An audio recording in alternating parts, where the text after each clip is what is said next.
ಪಾಲಕ್ ಸೊಪ್ಪಿನ ಉಪಯೋಗಗಳನ್ನು ತಿಳಿಯೋಣ. ಪಾಲಕ್ ಸೊಪ್ಪು ರಕ್ತಹೀನತೆಯನ್ನು ತಡೆಯುತ್ತದೆ. ಪಾಲಕ್ ಸೊಪ್ಪಿನಲ್ಲಿ ಹೆಚ್ಚಿನ ಪ್ರಮಾಣದ ಕಬ್ಬಿಣಾಂಶ ಇರುತ್ತದೆ. ಹಾಗಾಗಿ ರಕ್ತದಲ್ಲಿನ ಹಿಮೋಗ್ಲೋಬಿನ್ ಹೆಚ್ಚಿಸಲು ಸಹಾಯಕವಾಗಿದೆ. ಕಣ್ಣುಗಳ ಆರೋಗ್ಯಕ್ಕೆ ಒಳ್ಳೆಯದು. ವಿಟಮಿನ್ ಎ, ಲ್ಯೂಟಿನ್, ಜಿಯಾಕ್ಸಾಂಥಿನ್ ಇರುವುದರಿಂದ ಕಣ್ಣು ದೃಷ್ಟಿ ಸುಧಾರಣೆ ಮತ್ತು ಕಣ್ಣಿನ ಕಾಯಿಲೆಗಳಿಂದ ರಕ್ಷಣೆ ನೀಡುತ್ತದೆ. ಪಾಲಕ್ ಸೊಪ್ಪು ಜೀರ್ಣಕ್ರಿಯೆಗೆ ಉತ್ತಮ. ಪಾಲಕ್ದಲ್ಲಿ ಫೈಬರ್ ಹೆಚ್ಚಿರುವುದರಿಂದ ಹೊಟ್ಟೆ ಅಜೀರ್ಣ ಸಮಸ್ಯೆ ಕಡಿಮೆ ಮಾಡುತ್ತದೆ. ಎಲುಬುಗಳನ್ನು ಬಲಪಡಿಸುತ್ತದೆ. ಕ್ಯಾಲ್ಸಿಯಂ, ವಿಟಮಿನ್ ಕೆ ಇರುವುದರಿಂದ ಎಲುಬುಗಳು ಮತ್ತು ಹಲ್ಲುಗಳು ಬಲವಾಗಿರುತ್ತವೆ. ರೋಗನಿರೋಧಕ ಶಕ್ತಿಯನ್ನು ಹೆಚ್ಚಿಸುತ್ತದೆ. ವಿಟಮಿನ್ ಸಿ ಆಂಟಿ ಆಕ್ಸಿಡೆಂಟ್ಸ್ ಇರುವುದರಿಂದ ದೇಹವನ್ನು ಸೋಂಕುಗಳಿಂದ ರಕ್ಷಿಸುತ್ತದೆ. ಹೃದಯದ ಆರೋಗ್ಯ ಅಂದರೆ ರಕ್ತದೊತ್ತಡ ನಿಯಂತ್ರಣಕ್ಕೆ ಸಹಾಯ ಮಾಡುತ್ತದೆ. ಕೊಲೆಸ್ಟ್ರಾಲ್ ಕಡಿಮೆ ಮಾಡಲು ಉಪಕಾರಿ. ತೂಕ ನಿಯಂತ್ರಣ, ಕಡಿಮೆ ಕ್ಯಾಲೋರಿ, ಹೆಚ್ಚು ಪೋಷಕಾಂಶ ಡಯಟ್ ಮಾಡುವವರಿಗೆ ಇದು ಉತ್ತಮ ಆಹಾರ. ಪಾಲಕ್ ಸೊಪ್ಪಿನ ಅಡ್ಡ ಪರಿಣಾಮಗಳು.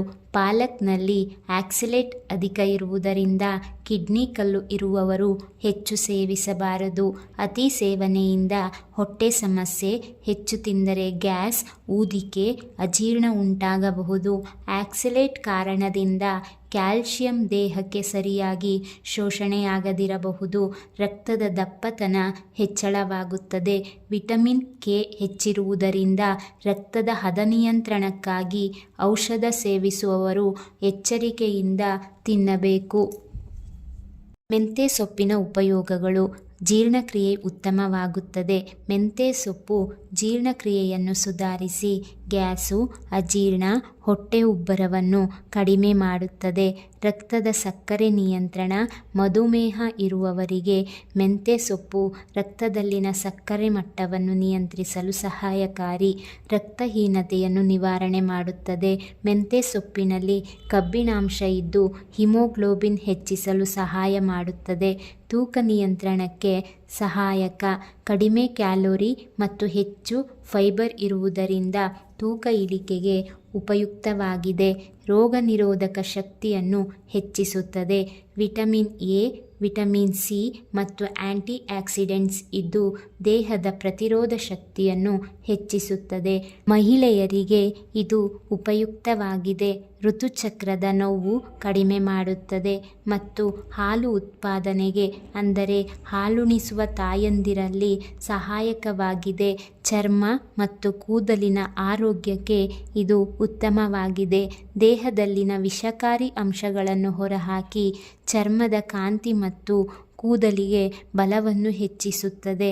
ಮೆಂತ್ಯೆ ಸೊಪ್ಪಿನ ಅಡ್ಡ ಪರಿಣಾಮಗಳು. ಹೆಚ್ಚಿನ ಪ್ರಮಾಣದಲ್ಲಿ ಸೇವಿಸಿದರೆ ಹೊಟ್ಟೆ ನೋವು, ಗ್ಯಾಸು ಉಂಟಾಗಬಹುದು. ಕಡಿಮೆ ರಕ್ತದ ಸಕ್ಕರೆ ಅಂಶ ಇರುವ ಮಧುಮೇಹ ಔಷಧ ಸೇವಿಸುವವರು ಜಾಗರೂಕರಾಗಿರಬೇಕು.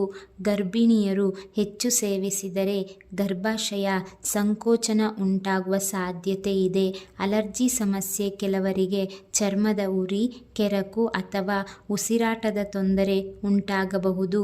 ಬಿಪಿ ಸಮಸ್ಯೆ ಇರುವವರು, ರಕ್ತದೊತ್ತಡ ತುಂಬ ಕಡಿಮೆ ಇರುವವರು ವೈದ್ಯರ ಸಲಹೆ ಪಡೆದು ಸೇವಿಸಬೇಕು. ಕೊತ್ತಂಬರಿ ಸೊಪ್ಪಿನ ಉಪಯೋಗಗಳು. ಕೊತ್ತಂಬರಿ ಸೊಪ್ಪು ಜೀರ್ಣಶಕ್ತಿಯನ್ನು ಹೆಚ್ಚಿಸಿ ಅಜೀರ್ಣ, ಗ್ಯಾಸು, ಊದಿಕೆ ಸಮಸ್ಯೆಗಳನ್ನು ಕಡಿಮೆ ಮಾಡುತ್ತದೆ. ರಕ್ತದ ನಿಯಂತ್ರಣ. ಮಧುಮೇಹ ಇರುವವರಿಗೆ ರಕ್ತದ ಸಕ್ಕರೆ ಮಟ್ಟವನ್ನು ನಿಯಂತ್ರಿಸಲು ಸಹಾಯಕವಾಗಿದೆ. ರೋಗ ನಿರೋಧಕ ಶಕ್ತಿಯನ್ನು ಹೆಚ್ಚಿಸುತ್ತದೆ. ಇದರಲ್ಲಿ ವಿಟಮಿನ್ ಸಿ ಮತ್ತು ಆಂಟಿ ಆಕ್ಸಿಡೆಂಟ್ಗಳು ಹೆಚ್ಚು ಇರುವುದರಿಂದ ರೋಗ ನಿರೋಧಕ ಶಕ್ತಿ ಹೆಚ್ಚುತ್ತದೆ. ಹೃದಯದ ಆರೋಗ್ಯಕ್ಕೆ ಉತ್ತಮವಾಗಿದೆ. ಕೆಟ್ಟ ಕೊಲೆಸ್ಟ್ರಾಲ್ ಕಡಿಮೆ ಮಾಡಿ ಹೃದಯದ ಆರೋಗ್ಯವನ್ನು ಕಾಪಾಡಲು ಸಹಾಯ ಮಾಡುತ್ತದೆ.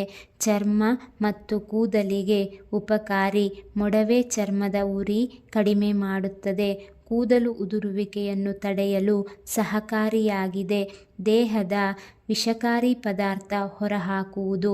ದೇಹವನ್ನು ಡಿಟಾಕ್ಸ್ ಮಾಡುವ ಗುಣ ಇದಕ್ಕಿದೆ. ಕಬ್ಬಿಣಾಂಶ ಇರುವುದರಿಂದ ರಕ್ತಹೀನತೆ ಕಡಿಮೆ ಮಾಡಲು ಸಹಾಯ ಮಾಡುತ್ತದೆ. ಕೊತ್ತಂಬರಿ ಸೊಪ್ಪಿನ ಅಡ್ಡ ಪರಿಣಾಮಗಳು. ಕೆಲವರಿಗೆ ಕೊತ್ತಂಬರಿ ಸೊಪ್ಪು ಸೇವಿಸಿದರೆ ಚರ್ಮದ ಕೆರಕು, ಉರಿ ಅಥವಾ ಉಬ್ಬು ಕಾಣಿಸಬಹುದು. ಮಧುಮೇಹ ಔಷಧಿ ತೆಗೆದುಕೊಳ್ಳುವವರು ಹೆಚ್ಚು ಸೇವಿಸಿದರೆ ಸಕ್ಕರೆ ಮಟ್ಟ ತುಂಬ ಕಡಿಮೆಯಾಗುವ ಸಾಧ್ಯತೆ ಇರುತ್ತದೆ.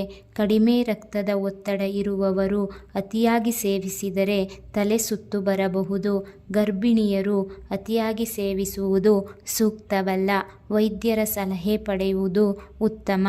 ಹೆಚ್ಚು ಪ್ರಮಾಣದಲ್ಲಿ ಸೇವಿಸಿದರೆ ಕೆಲವರಿಗೆ ಅಜೀರ್ಣ ಅಥವಾ ಡೈರಿಯಾ ಆಗಬಹುದು. ಸಬ್ಬಸಿಗೆ ಸೊಪ್ಪಿನ ಉಪಯೋಗಗಳು. ಸಬ್ಬಸಿಗೆ ಸೊಪ್ಪು ಗ್ಯಾಸು, ಹೊಟ್ಟೆ ಉಬ್ಬರ, ಅಜೀರ್ಣ ಕಡಿಮೆ ಮಾಡಲು ಸಹಾಯ ಮಾಡುತ್ತದೆ. ಹೆರಿಗೆ ನಂತರ ತಾಯಂದಿರಲ್ಲಿ ಹಾಲಿನ ಉತ್ಪಾದನೆಯನ್ನು ಹೆಚ್ಚಿಸಲು ಸಹಾಯಕವಾಗಿದೆ. ಮಾಸಿಕ ನೋವಿನ ಉಪಶಮನ, ಹೊಟ್ಟೆ ನೋವು ಮತ್ತು ಅಸ್ವಸ್ಥತೆಯನ್ನು ತಗ್ಗಿಸುತ್ತದೆ.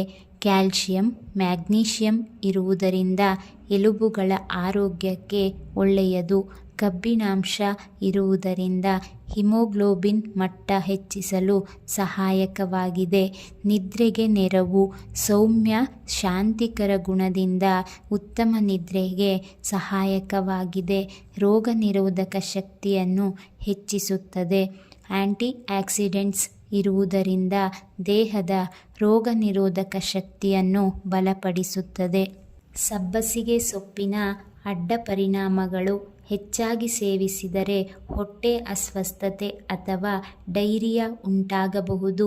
ರಕ್ತದೊತ್ತಡ ಕಡಿಮೆ ಇರುವವರು ಹೆಚ್ಚಾಗಿ ಸೇವಿಸುವಲ್ಲಿ ಎಚ್ಚರಿಕೆ ವಹಿಸಬೇಕು. ಕೆಲವರಿಗೆ ಅಲರ್ಜಿ ಇದ್ದರೆ ಚರ್ಮದ ಕೆರಕು ಅಥವಾ ಅಸ್ವಸ್ಥತೆ ಕಾಣಿಸಬಹುದು. ಗರ್ಭಿಣಿಯರು ನಿಯಮಿತವಾಗಿ ಅಥವಾ ಅತಿಯಾಗಿ ಸೇವಿಸುವ ಮೊದಲು ವೈದ್ಯರ ಸಲಹೆ ಪಡೆಯುವುದು ಒಳಿತು. ಯಾವುದೇ ಸೊಪ್ಪಿನ ಉಪಯೋಗ ಮಾಡುವುದು ಅತಿಯಾಗಬಾರದು. ಹಿತಮಿತವಾಗಿದ್ದಲ್ಲಿ ಆರೋಗ್ಯಕ್ಕೆ ಅನುಕೂಲ. ಈ ಮಾಹಿತಿಗಳು ಉಪಯುಕ್ತವಾಗಿದ್ದಲ್ಲಿ ಶೈಕ್ಷಣಿಕ ಸಂಗ್ರಹಗಳು ಯೂಟ್ಯೂಬ್ ಚಾನಲನ್ನು ಸಬ್ಸ್ಕ್ರೈಬ್ ಮಾಡಿ ಹಾಗೂ ಶೇರ್ ಮಾಡಿ. Thank you for watching this video.